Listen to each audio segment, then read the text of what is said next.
Good morning. Hey, I want to talk about gifts and talents. We had had a couple of the grandkids over this past week for dinner, and so my granddaughter Sadie just started high school. And so that caused me to go get my high school yearbooks, and we had some fun. I was looking for some certain pictures and just had some questions. It was just fun to connect, and it just jolted me back 52 years ago. Anyway, yeah, how is that possible? I like what it says in 1 Corinthians chapter 1, verse 28 and 29. God chose the lowly things of this world and the despised things and the things that are not to nullify the things that are, so that no one may boast before him.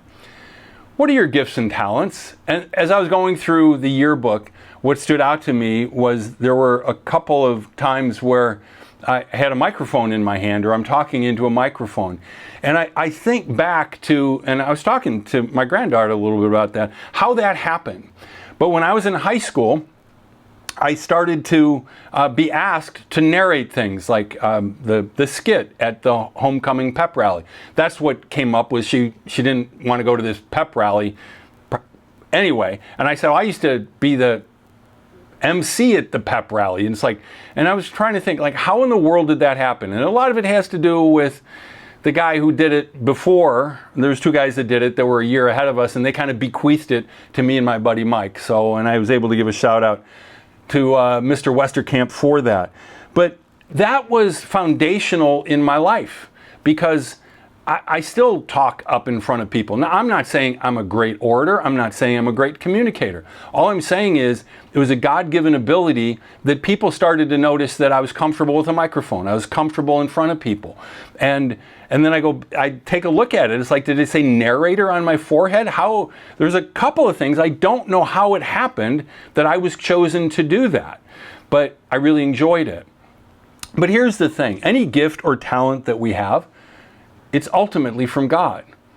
I mean, just preach this last week that you have a brain. God gave you that brain. That brain really belongs to God. It really does, especially if you know Jesus. Jesus redeemed you. He purchased you back.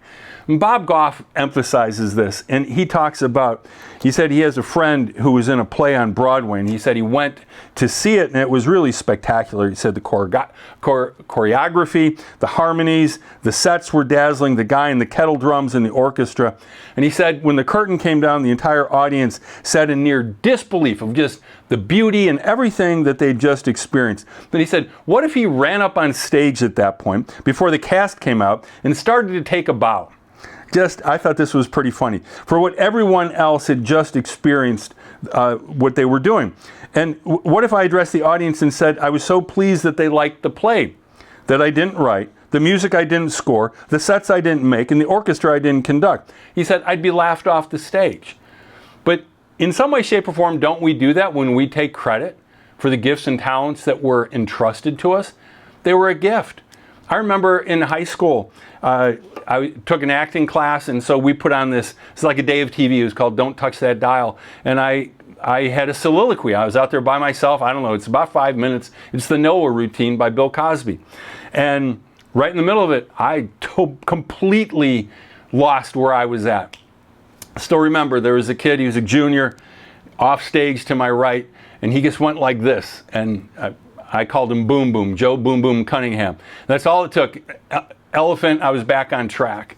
But that was one of the scarier moments I've ever had with public speaking. But my point is this: whatever your gift and talent is, give it to God, but give God the glory. Because when maybe in front of other people, we don't look so silly. But when we start to take credit for the things that we've achieved, we would achieve nothing if God didn't give us our brains, our hearts, our eyes, our hands, our voice, all of it. All of it is a gift. I hope you can recognize that today and give glory to God. Have a great week.